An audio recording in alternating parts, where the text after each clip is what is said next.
Charlie and the Mystery of Day and Night. Author and illustrations by Sarah Lunt. Charlie awoke to the warm, burning orange sun spilling redness across the clouds as it peaked above the horizon, spreading light into the room. It was morning. Charlie watched as the sun moved higher and into the sky and lit up the town and wondered, why does the sun move throughout the day? And where does it go at night? Throughout the day, Charlie watched as the sun moved from east to west as the hours went by. When Charlie went to sleep, the sun had disappeared and a bright moon and twinkling stars took its place. As Charlie awoke once again, it was decided the mystery of day and night simply must be solved. Charlie ventured into the town in search of someone who could help tackle such a mystery. Enjoying a walk in the park, Charlie found Jamie, a friendly neighbour who Charlie considered to be very wise. Why does the sun move across the sky throughout the day, and where does it go at night? Charlie asked. Jamie explained, as an Indigenous Australian belonging to the Yolngu people.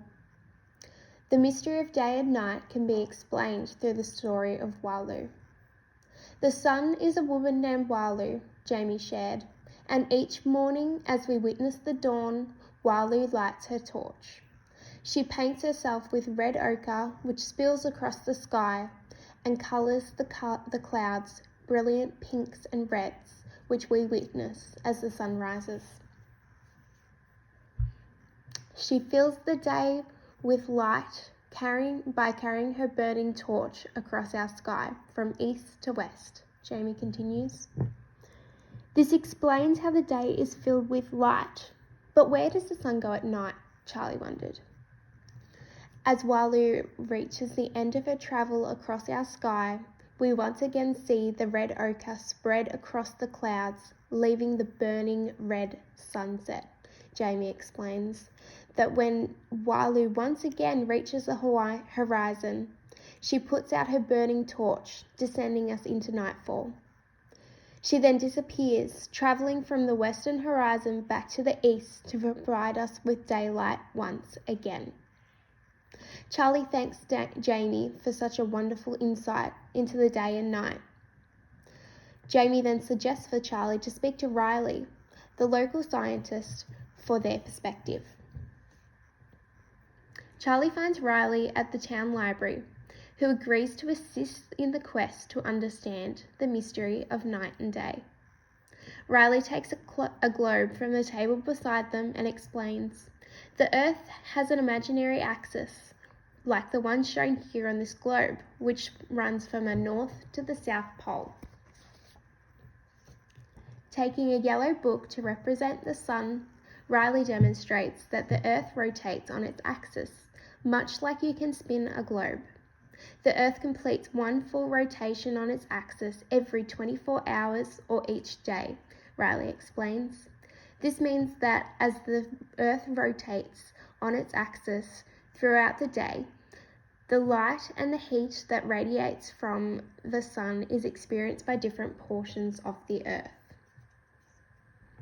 So when we experience daylight, the area of the Earth which we are living is facing the sun, Charlie asked. Yes, you were right, Riley affirmed. Alternatively, when we experience night, the spot which we are living on Earth is facing away from the sun. Riley continued, exclaiming, when we witness the sun moving across the sky from east to west, it is not really the sun which is moving at all. Instead, it is the Earth rotating. Charlie had learned that the Yolngu people explained the transition of day to night with the dreaming story of Walu, while the scientific understanding explains the Earth's rotation on its axis as the cause of day and night. The end.